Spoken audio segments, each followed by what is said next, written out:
Hello friends, मैं हूं मुस्कान और आप लोग का स्वागत है हमारे यूट्यूब चैनल स्मार्ट एजुकेशन पे। आज मैं आप लोग के लिए लेकर आई हूं घटना चक्र सामान्य अध्ययन पूर्वावलोकन 2024 में भारतीय इतिहास को।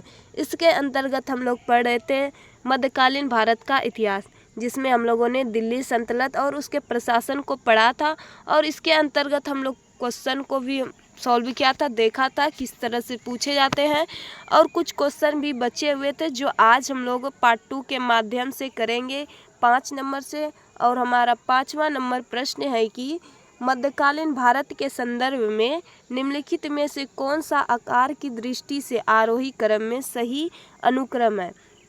ऑप्शन है हमारे पास एक की परगना सरकार सूबा, दूसरा है सरकार परगना सूबा और तीसरा है सूबा सरकार परगना, और ऑप्शन नंबर डी है परगना सूबा सरकार। तो इसका ऑप्शन नंबर ए सही है, परगना सरकार सूबा। आगे दिया गया है इसके बारे में व्याख्या की मध्यकालीन भारत के संदर्भ में संपूर्ण साम्राज्य को सूबा यानी कि प्रांत में बांटा गया था। सूबेदार सूबे के शासन का प्रमुख अधिकारी था। प्रशासन की दृष्टि से प्रत्येक सूबे को अनेक इकाइयों में बांटा गया। इन इकाइयों को सरकार कहा जाता था। प्रत्येक सरकार को प्रमुख अधिकारी फौजदार होता था। प्रत्येक सरकार को पुनः परगनों या फिर महल में विभाजित किया गया था। यहाँ का प्रमुख अधिकारी सिकदार होता था। परगनों के अंतर्गत गांव होते थे जिन्हें क्या कहते थे, जिन्हें मावदा या फिर दी कहा जाता था। मावदा के अंतर्गत बहुत छोटी छोटी बस्तियां होती थी जिन्हें नागला कहा जाता था।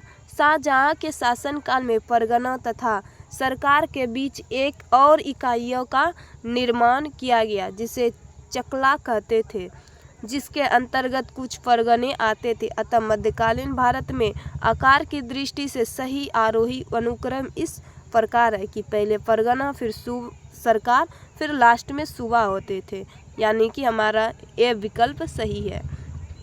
6ठा नंबर प्रश्न है कि दिल्ली सल्तनत में दीवान ए अर्ज विभाग की स्थापना किसने की। दिल्ली सल्तनत में दीवान ए अर्ज विभाग की स्थापना किसने की थी, तो बलबन ने की थी।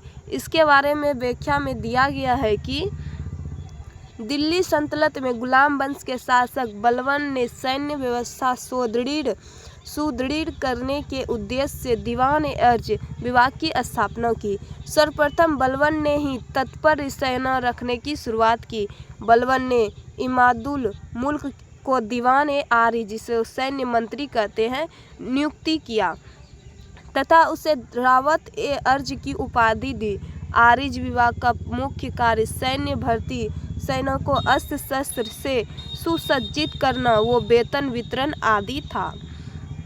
आगे प्रश्न में है कि 7वां नंबर में कि निम्नलिखित में से कौन सा एक युग्म सुमेलित नहीं है, यानी कि कौन सा मेल हमारा गलत है।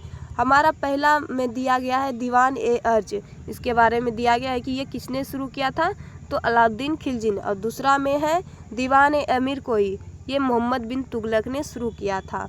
और सी में है हमारा दीवान ए खैरात, जो फिरोज शाह तुगलक ने शुरू किया था। और डी में है दीवान ए रियासत, बलबन ने नहीं शुरू किया था बल्कि अलाउद्दीन खिलजी ने ही शुरू किया था, यानी कि हमारा ऑप्शन नंबर डी गलत है कि दीवान ए रियासत बलबन ने नहीं बल्कि अलाउद्दीन खिलजी ने शुरू किया था। इसके बारे में व्याख्या में दिया गया है कि दीवान ए मुस्तखराज जो अलाउद्दीन ने शुरू किया था, ये मुस्तखराज राजस्व विभाग से संबंधित था। और दूसरा में है दीवान ए अमीर कोई, जो मोहम्मद बिन तुगलक ने शुरू किया था, ये कृषि विभाग से संबंधित थे।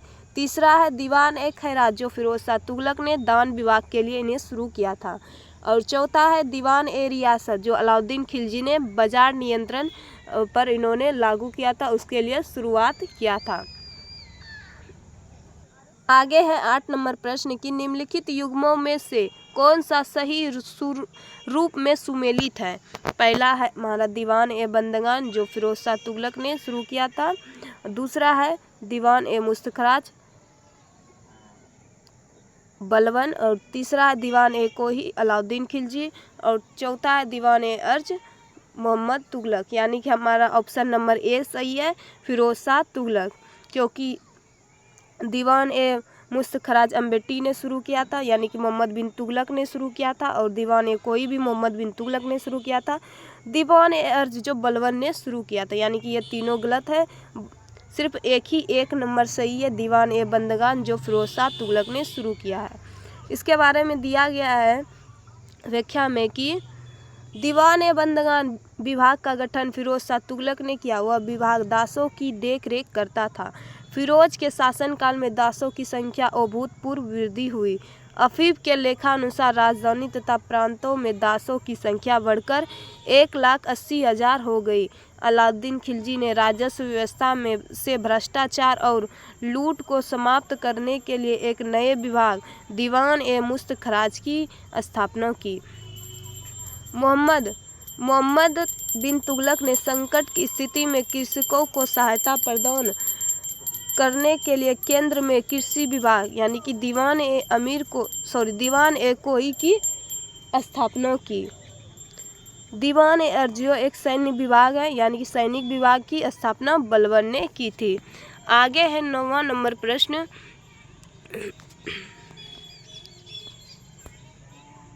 सल्तनत काल में दीवान ए अमीर कोही विभाग निम्नलिखित में किससे संबंधित है? अमीर ए कोही विभाग किससे संबंधित है? तो कृषि क्षेत्र से संबंधित था। व्याख्या में है कि मोहम्मद बिन तुगलक ने कृषि की उन्नति के लिए एक नया विभाग अमीर ए कोही की स्थापना की। इस विभाग का मुख्य कार्य कृषकों के प्रत्यक्ष सहायता देकर अधिक भूमि कृषि कार्य के अधीन लाना था। आगे है 10वां नंबर प्रश्न की निम्नलिखित में से किस शासक ने दीवान ए अमीर कोई विभाग की स्थापना की? तो किसने की थी? मोहम्मद बिन तुगलक ने। किससे संबंधित है? ये कृषि विभाग से संबंधित है। 11वां नंबर प्रश्न है कि सूची ए को सूची 2 के साथ सुमेलित करो एवं निम्न दिए हुए कूट से सही उत्तर का चयन करो। हमारे पास सूची ए में है विभाग, यानी कि विभाग है ए में, और 2 में है किससे संबंधित है। ऑप्शन में है एन दीवान ए अर्ज, और बी में है दीवान ए रिलासत, सी में है दीवान ए इंसा, और डी में है दीवान ए बजारत। और सूची में 2 में है कि 1 नंबर में धार्मिक मुद्दों से संबंधित था, 2 में है कि सरकारी पत्र व्यवहार से संबंधित, 3 में वित्तीय मामलात से संबंधित, और 4 में है सेना विभाग से संबंधित। इसका ऑप्शन नंबर डी सही है, यानी कि दीवान ए अर्ज सेना विभाग से संबंधित था, और दीवान ए रिलासत किससे संबंधित था? धार्मिक मुद्दों से संबंधित, और दीवान ए इंसा सरकारी पत्र पर व्यवहार से संबंधित, और दीवान ए बजारत वित्तीय मामलात से संबंधित था। दीवान ए अर्ज सेना विभाग से संबंधित था, दीवान ए रिलासत धार्मिक मुद्दों से संबंधित या फिर विदेशी मामलों से संबंधित थे, और दीवान ए इंसा सरकारी पत्र व्यवहार से संबंधित, और दीवान ए बजारत वित्तीय मामलात से संबंधित थे। आगे दिया गया है 12 नंबर प्रश्न की दीवान ए अर्ज विभाग संबंधित था। किस विभाग से संबंधित था? तो ऑप्शन नंबर सी, यानी कि रक्षा विभाग, यानी सैनिक विभाग से संबंधित है। इसमें दिया गया है व्याख्या में कि दीवान ए आरिज अथवा आरिज ए मामलूक सल्तनत काल में सैन्य विभाग का प्रमुख अधिकारी होता था, और आरिज ए मामलूक का विभाग ही दीवान ए अर्ज कहलाता था। इस विभाग की स्थापना बलबन ने की थी। आगे दिया गया है 12 नंबर की निम्न में से किस राजवंश के अंतर्गत विजारत का चरमोत्कर्ष हुआ? तो किस राजवंश में हुआ? तो तुगलक राजवंश में हुआ था। व्याख्या में है कि विजारत एक ऐसी संस्था थी जिसे इस्लामी संविधान में मान्यता दी गई थी। जिन गैर अरबी संस्थाओं को अंतर्मुक्त किया गया तथा मुस्लिम सम्राटों के अधीन मंत्री परिषद के लिए जो नाम व्यवहार में लाए गए थे उन्हें विजारत की संज्ञा दी गई थी। विजारत को एक संस्था के रूप में अपनाने की प्रेरणा अब्बासी खलीफाओं ने फारस से ली थी। मोहम्मद गजनवी के राज्यकाल में अब्बास फजल बिन अहमद प्रथम वजीर हुए जो शासन व्यवस्था चलाने में निपुण थे। राज्य का प्रधानमंत्री वजीर कहलाता था। वजीर मुख्यतः राजस्व विभाग जो दीवान ए वजारत का प्रधान होता था। इस दृष्टि से वह लगान, कर, दान तथा सैनिक वे आदि सभी की देखभाल करता था। तुगलक काल मुस्लिम भारतीय विजारत का स्वर्ण काल कहलाता था। फिरोज तुगलक के समय वजीर का पद अपने चरम उत्कर्ष पर जा पहुंचा। गयासुद्दीन तुगलक ने अपने कार्यकाल में एक नया प्रयोग किया, जिसके अंतर्गत उन्हें भूतपूर्व वजीरों ख्वाजा खातिर, ख्वाजा महबूज तथा निजामुल मुल्क जोनोदी को सम्मानपूर्वक आमंत्रित किया, और वह न केवल महत्वपूर्ण मामलों पर उसने सलाह लेता था, बल्कि उनके विचारों को भी महत्व देता था। की सरकार एक समग्र संरचना थी। यह विलय थी, तो किसमें विलय थी? फारस, अरब, तुर्क, मंगोल, भारतीय तत्वों में विलय थी। आगे व्याख्या में दिया गया है कि मध्यकाल की सरकार में फारस, अरब, तुर्क, मंगोल और तथा भारतीय तत्वों का मिश्रण था। 15वां नंबर प्रश्न है कि निम्नलिखित में कौन भूमि उत्पाद पर लगने वाला कर को इंगित करता था? तो कौन कर इंगित करता था? यानी ऑप्शन नंबर डी, पहला ख्वाज करता था, दूसरा उग्र करता था तीसरा में, और चौथा में मुक्तई कर को इंगित करता था। इसके बारे में दिया गया है व्याख्या में कि खुम्स भूमि उत्पाद पर लगने वाला कर नहीं था, अपितु यह एक धर्मनिरपेक्ष कर था।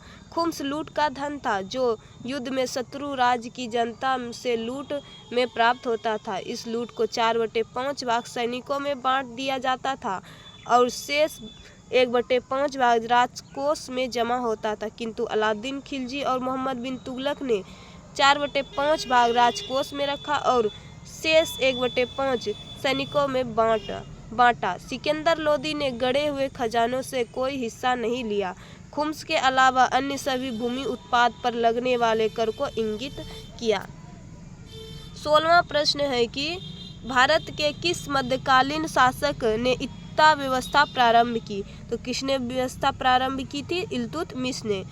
इसके बारे में दिया गया है व्याख्या कि भारत में इक्ता व्यवस्था की शुरुआत इल्तुतमिश ने की थी। यह हस्तांतरीय लगान अधिनियम था।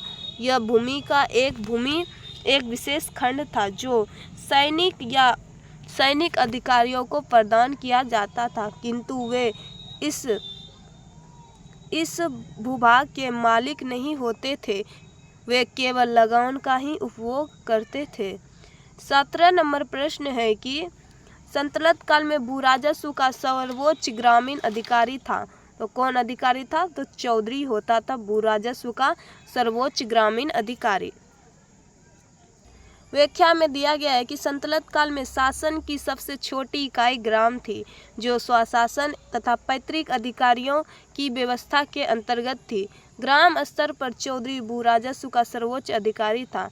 इस प्रकार राज्य के कर्मचारियों का किसानों से प्रत्यक्ष संपर्क न था, बल्कि वे वंशानुगत और परंपरा से चले आ रहे गांव अथवा जिले के अधिकारियों से संपर्क रखते थे और किसानों से लगान वसूल कर उन्हें देते थे।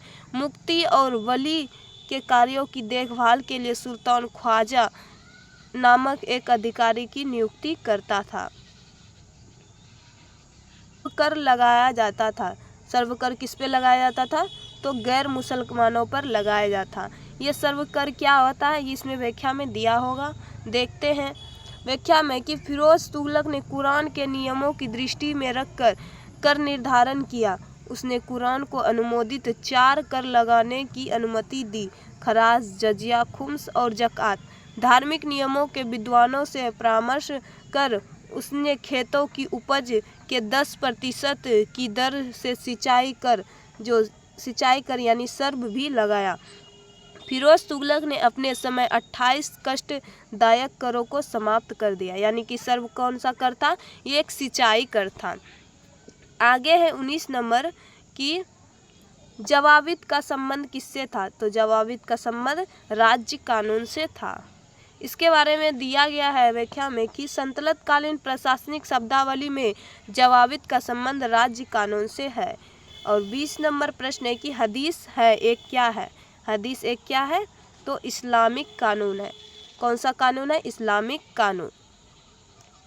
दिया गया है व्याख्या में कि हदीस एक इस्लामिक कानून है। इस्लाम धर्म के मूल स्रोत कुरान के बाद दूसरा स्रोत हदीस है। दोनों को मिलाकर इस्लाम धर्म की संपूर्ण व्याख्या और इस्लामी शरीयत की रचना होती है। 21 नंबर है कि सल्तनत काल में ख्वाजा जिल का अर्थ है। तो ख्वाजा जिल अर्थ का क्या है? तो ख्वाजा जिल अर्थ का इसका अर्थ है कि इक़्तिदारों द्वारा सरकारी खजानों की जमा की जाने वाली अतिरिक्त राशि है। व्याख्या में दिया गया है कि सल्तनत काल में ख्वाजा आजिल या फाजिल शब्द से आशा इक़्तिदारों द्वारा सरकारी खजानों में जमा की जाने वाली अतिरिक्त राशियां से है। आगे है 22 नंबर कि सल्तनत काल की दो प्रमुख मुद्राओं का पता निम्नलिखित कूट से करें। कूट एक में दिया गया है एक में दिया गया है दाम, दूसरा में जीतल, तीसरा में रुपया और चौथा में टंका। और नीचे कूट दिया गया है 1 और 2, दूसरा में दिया गया है 1 और 3, और तीसरा में 2, 3 और चौथा में 2, 4। तो इसका 4 नंबर सही है, 2 और 4 यानी कि टंका और दाम, दाम नहीं जीतल। व्याख्या में है कि सल्तनत कालीन दो प्रमुख मुद्राएं जीतल एवं टंका। इल्तुतमिश पहला तुर्क शासक था जिसने शुद्ध अरबी सिक्के चलाए। मुद्रा प्रणाली में उसका योगदान दिल्ली सल्तनत के शासकों में सर्वाधिक है, क्योंकि उसी ने दो प्रमुख सिक्के अर्थात चांदी का टंका, तांबे का जीतल प्रचलित किया। ससगनी भी चांदी का सिक्का था। टंका एवं जीतल का अनुपात 1:48 था। 23 नंबर है कि निम्नलिखित में से किसने टंका नामक चांदी का सिक्का चलाया? तो किसने चलाया था? इल्तुतमिश ने। आगे दिया गया है 24 नंबर में कि उत्तर भारत में चांदी का सिक्का टंका जारी